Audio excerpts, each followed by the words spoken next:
Огромная проблема Улан-Удэ. Улаанудэ хотын хамгийн том асуудал бол өвөл бүр толгой дээгүүр хар утаа суунаглах явдал юм. Хот болон Буриатын бүгд найрамд улсын удирдлагууд уг асуудлыг шийдвэрлэхээр хэдийнээс ажиллаж эхэлжээ.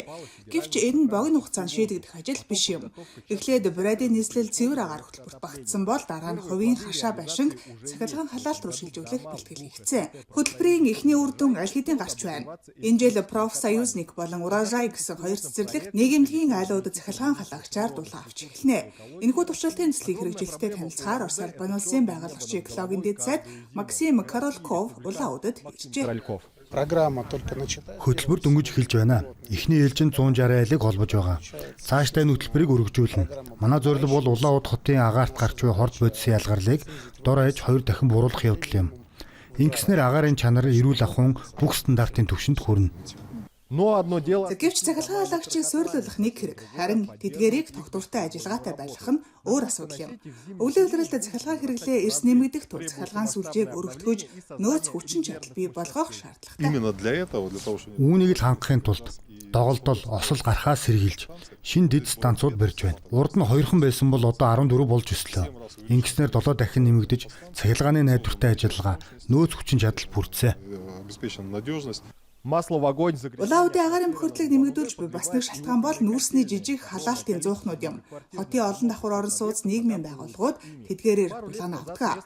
2 жилийн өмнө Улаанудын хэмжүүрийн үйлдвэр тусгай шүүлтүр зохион бүтээж агаарт тоосон зөр хаягдахаас сэргийлэх шийдэл гаргасан.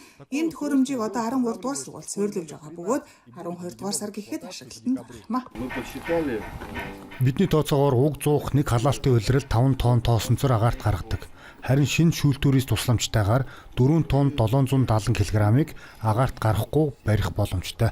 Цэвэр агаар хөтөлбөр Улаанудад хэрэгжсээр байна. 2030 он гэхэд хотын агаар дахь бохирдуулагч бодисын хэмжээ 34.5 мянган тонноос хэтрэхгүй түвшинд хүргэх зорилт тавиад байна.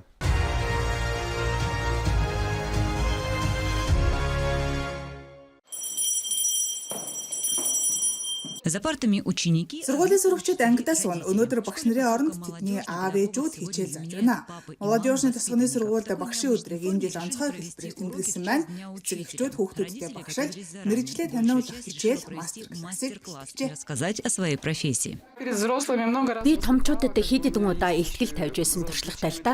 Гэхдээ хүүхдүүдийн өмнө илтгэх нь арай өөр. Өнөөдөр хүмүүс маань надаас хэрвээ хүүхдүүд хичээл дээр өмүүлбэл яах вэ гэж асуусан. Би тэрэнд хэрвээ өмүүлбэл капкейк авахгүй гэж хэлнэ гэсэн чинь аргатай юм аа ээжээ гэж хариулсан. Тэгэхээр бүх зүйл сайхан болно гэдэгт итгэлтэй байна.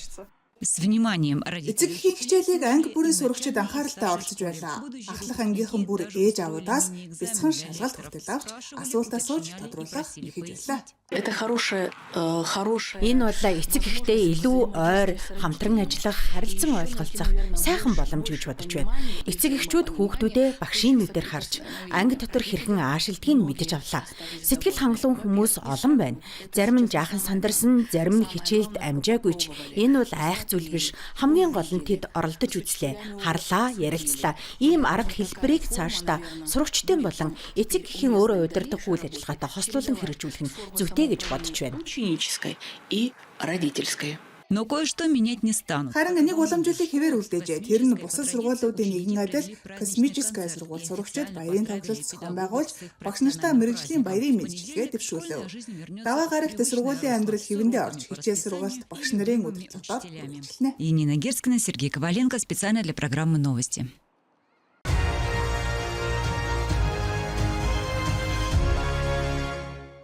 Утро Светланы Щеголевой. Светлана Щеголовагийн өглөө хөнгөн гүйлтээр эхэлдэг. Үслэг найз Елизаветагийн хамтаар өдөр бүр 30 км-ийн замыг туулдаг. 9 настай Бельгийн хонч нохоо болж инхэн марафонч юм. Тэрээр Орос даяарх Dog Trail марафонд байнга оролцдог бөгөөд энэ жил бүр аврагын цал хүрсэн байна. Спортыг нохоо эзнээсээ дутахгүй хайрладаг гинэ. Хозяйка животных. Багада би гудамжны нохотой байсан. Гүлэг олж авч тэжээснээр энэ бүхэн эхэлсэн. Харин насанд хүрээд цэвэр үйлдвэрийн Эризин Шнауцер нохоо тэжээсэн нь намайг нохоо хүмүүжүүлэх тэдний өмнө хариуцлагатай байх хэрэгтэйг ойлгуулсан. Өнөөдөр Светланад 4 бэлг хонж нохой бий. Тэдний нэг 9 настай Виза байнга хөдөлгөөнтэй байх тустай спортлог бүсгүй бол нас чадсан Викан сарватай мөрдөгч гин. Эзэгтэй кинологи ур чадвараа ашиглан тэдний авиасыг нээж чадсан бөгөөд 11 жилийн турш нохой үржүүлэгчдэд туслан тэжээвэр амьтдаа зөв хүмүүжүүлэхэд чиглэн ажиллаж байна. Смотрим поведение какое. Бид нохойн зан авирыг ажиглаж айдас эсвэл фоби байгаа эсхийг хардаг. Юунд илүү анхаарах, ямар зан төлөвийг засах, юуг нь сайжруулах, ямар авиастайг нээж болох зэргийг нас үйлдвэр зориулалт эзний сонирхлоос шалтгаална тодорхойлдог юм. А еще дается... Түүнчлэн эзэдтэй хамт спортоор хичээлхийг хүсдэг хүмүүс зөвлөгөө өгдөг. Жишээ нь нохой дэвтэйхэн, биеийн жин зөв хуваарлаг тоног хэрэгсэл хэрхэн сонгох тухай. во время забега. Бегать на Оосор эсвэл болттой гүйж болохгүй. Зориулалтын тусгай бүс шлэг гэж байдаг. Учир нь оосор татах хүчний бүх ачаалал хүзүүнд ирдэг тул нохойд маш эвгүй байдаг. Тэр танд өвдөж байна гэж хэлж чадахгүй штэ. Иймээс эзэд нь өөрсдөө анхаарах ёстой. Небольшой перерыв и... Бага амсхийсний дараа тэд дахин гүйлтэнд гарна. Учир нь маргааш Лизавета эзэгтэй хоёр сүүлдээ гүйлт хэмэх буйны тэмцээнд оролцох юм. Тэд аврагын цомын төлөө итгэлтэйгээр бэлтгэж байна. В результате...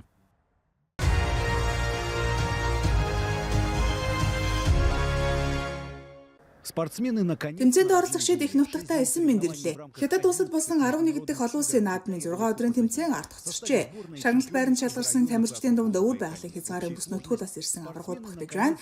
Нийтдээ 25 гаруй спортын мастер бүс нутгаа төлөөлөн оролцсон байна. в различных дисциплинах. Ребята начали готовиться. Хөвгүүд охид маань бэлтгэлээ хавраас эхэлж зуны турш бэлдсэн.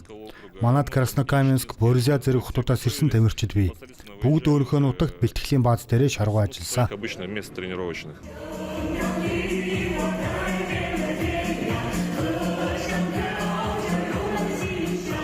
Спортивные состязания... Тэмцээн 10 төрлөөр явагдсан бөгөөд эдгээрийн дотор бүх жуудаа, ширээний теннис зэрэг спорт багтжээ. Манай тамирчид чөлөөт бүх номсон, хөнгөн атлетик болон боксийн төрөлд амжилттай оролцсон байна. и боксе. В августе у нас 8 дугаар сард бид 2-7 хоногийн бэлтгэл хийсэн. Дараа нь энд дахин 2-7 хоног үргэлжлүүлсэн. приехали. Ну, по итогам Эцэст нь хэддүгээр байранд оров, ямар шагналтай ирв? занял у нас, что привез. Второе место занял. 2 дугаар байранд орсон. Жуух хүчиг тэмцээний бэлэг тэмдэг болсон зөөлхөн тоглоом өгсөн. Бэлэг тэмдэг нь юу юм бэ? Буг. Олень. Скажи, пожалуйста, вообще, Чи тэмцээнд хэр оролцсон гэж бодож байна? Юу дутав? может быть, чего-то не хватило. Ну, немного опыта. Ялалт байгуулахад жаахан туршлага дутлаа. Мундаг өрсөлдөгчтэй учирсан. Монгол улсын авраг гэсэн. Гэхдээ сайхан тэмцлээ. Бой все равно провел. Всего боксеры... Манай боксчид багийнхаа медалийн санд 2 мөнгө, 1 алтан нэмжээ. Ребята уверенно. Манай залуус эхний тулаанаас л амжилттай тоглож итгэл дүүрэн оролцсон. Энэ дараагийн тулаанууд нь урам өгсөн. Финалд 3 тамирчин гарч тэдний нэг нь Краснокаменскийн боксийн сургуулийн төлөөлөгч Илья Гамон авраг болж Борзягаас ирсэн Артем Калашников, Александр Палашин нар мөнгөн медаль хүртлээ. Который представляет город Борзю. Бойцы впечатлили... Манай тамирчдын тоглолт шүүгчдийн сэтгэлийг хөдөлгөж хөх хотод бол хамдарсан бэлтгэл болон дараагийн тэмцээнд оролцох урилга шагнажээ. Нийтдээ өвөр байгалийн багийнхан 11 медаль авч ирсэн бөгөөд тэдгээрийн 6 нь цэвэр алт байлаа. из чистого золота.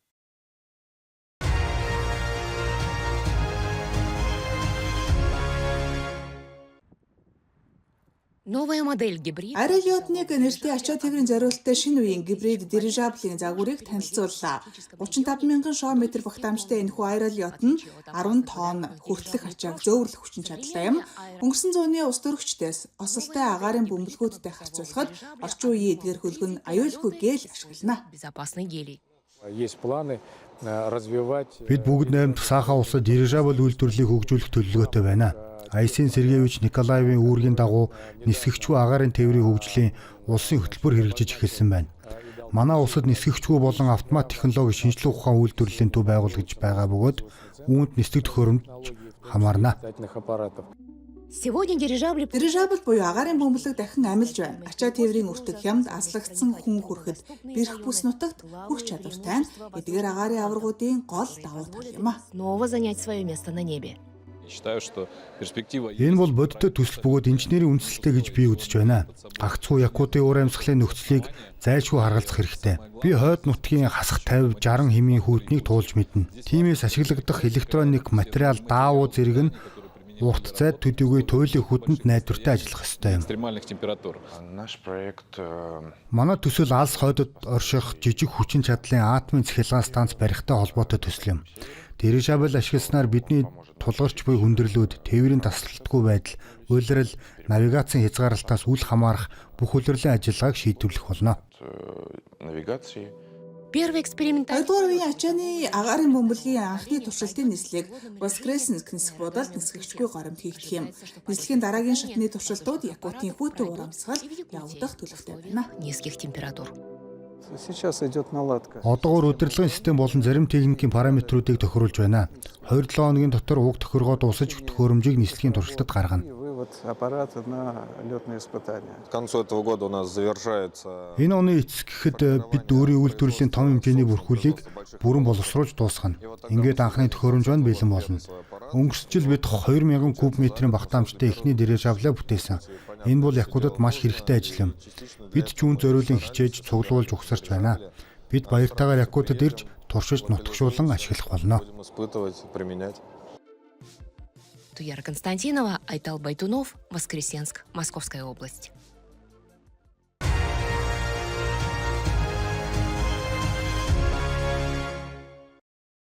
Снег и лед. Өмнөд Хятадд цас мөс үзэх нь одоо үлгэр биш, бодит байдал болжээ. Нээлттэй хийснээсээ хойш Шинжээний битүү цанын бааз дэлхийн өнцөг булан бүрийн зочдыг татаж байна. Гостей со всего мира. Харамсалтай нь ойр авд цас байхгүй учраас би энд ирлээ. Гэхдээ Шинжээ нь хөгжиж байна штэ. Нүд ирмэх зур ингээд гайхалтай цастуул бий болчлоо. Замечательная снежная гора. Бид Гуанчжоугаас энэ сайхан өргөн дэлгэр налуугаар булгахаар ирлээ. Эндхийн цасны чанарч мундаг юм байна. Тэгвэл энэ шин цанын бааз бусдаас юугаар ялгаатай вэ? Дэлхийн дээд амжилтанд хүрсэн хэмжээ болон мэрэгжлийн түвшний дэд бүтцэд оршино. Манай бааз бол дэлхийн хамгийн том битүү мөс цасны төв юм. Нийт талбай нь 100,000 гаруй метр квадрат бөгөөд 5 цанын баан замтай. Бүх замын эхлэлд өргүүр байрладаг. Тэдгээрээс хоёр нь олон улсын цааны холбооны стандартын дагуу баталгаажсан бөгөөд мэргэжлийн тэмцээн явуулах боломжтой. Энэхүү шин төсөл нь их булангийн бүсийн эдийн засгийн хөгжлийг идэвхжүүлэх чухал хөшөөрөг болох зорилготой. Бид ойролцоох зочд буудал дэлгүүр хоолны газруудыг нэгтгэн зочдод зориулсан иж бүрэн дэд бүтц бүрдүүлж байна. Бүх зүйл нэг дор гэх энэ шийдэл нь бүс нутгийн бизнес аялал жуулчлалын хөгжилд түлхэж болно.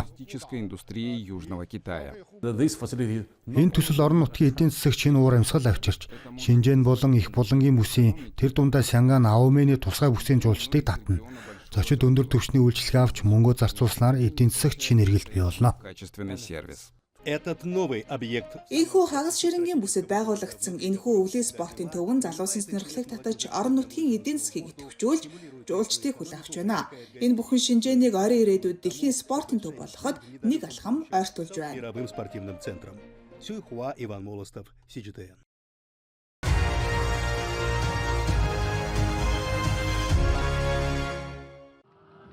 Парад из более чем... Хятадын төв хэсгийн Хүбэ мужийн захиргааны төв Ухаан хотод 38 уран бүтээлч хамтлаг оролцсон 20 гаруй чимэглэсэн баг нь бүхий парад боллоо.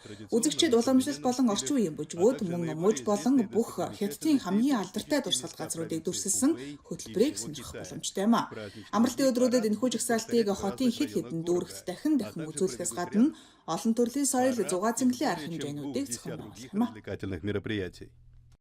Очень впечатляющее. Гайхалтай үзүр байна. Эх орондоо ард түмэндээ сайн сайхныг хүсье. Народу всего самого лучшего. А это провинция... Харин баруун өмнөд Хятадын Гуажу мужид шин дурсгал газар олонний анхаарлыг татаж байна. Тэр бол уулын гүрнээс доош бух бараг 1 км урт хиймэл хүрэх юм а. Энэхүү гүүрийг баярын өмнөхөн нээсэн бөгөөд шилэн тавцангаас гайхамшигтай байгалийн үзэмжнүүд нь тусна. Харин эр зоригтой жуулчид олс бүхий өсрэлт буюу Тарзанкийн адал явдлыг мэдэрч болно. Өөр нэг шин сонирхол татгцыг бол Шанхай хотын сэргэлтийн арал юм. Хуучин аж үйлдвэрийн паркийн газарт байгуулагдсан энэ зохицолборт одоо амралт спорт талбай тоглолтын тайзууд байрлаж байна. Занятий спортом и выступлений. Бид энэ орон зайг залуусын анхаарлыг татах үед тэдэнд зориулсан арга хэмжээ, үйл ажиллагаа зохион байгуулах боломжтой газар болохыг зорьсон. А в Сычуане... Баруун өмнөд Хятадын өөр нэг муж болох Сычуанд залуусыг уламжлалт соёлд татгах хэмжээнүүд эд өрнөж байна. Сүүн хотод 1500 гаруй хүн цуглан тайзан дээр тоглолт үзэж гар урлын ярмагт оролцож байна. По ярмаркам. Өнөөдөр үнэхээр сайхан уур амьсгал бүрдлээ. Тайз засал янзын гоё байна. Тоглолт бүр хилэгч үг алга. В центре города Ханчжоу в Джэцзяне провели... Жэжэн мужийн Ханчжоу хотын төвд гэрэлт шоу зохион байгуулагдлаа. Барилгууд өнгөөсөлж баярын мэндчилгээ дүрслэлөө тэдний гадаргуудаар тусч байлаа. Харин Ихэнан мужийн Лохи хотод дронуудын тоглолтсон бөгөөд шөнийн тэнгэрт төрийн далбаа, цагаан хэрэм, нисэх онгоц тээгч хөлөг онгоцны дүрс ээлжлэн гарч иржээ. Харин газар дуучид урлагийн уран бүтээлчид үзэгчдийг босгосон юм а. Выступали певцы и артисты разговорного жанра. Найралдуучдын тоглолт гайхалтай байлаа. Үнэхээр сонирхолтой. Эх орондоо хөгжил цэцэглэл хүсье.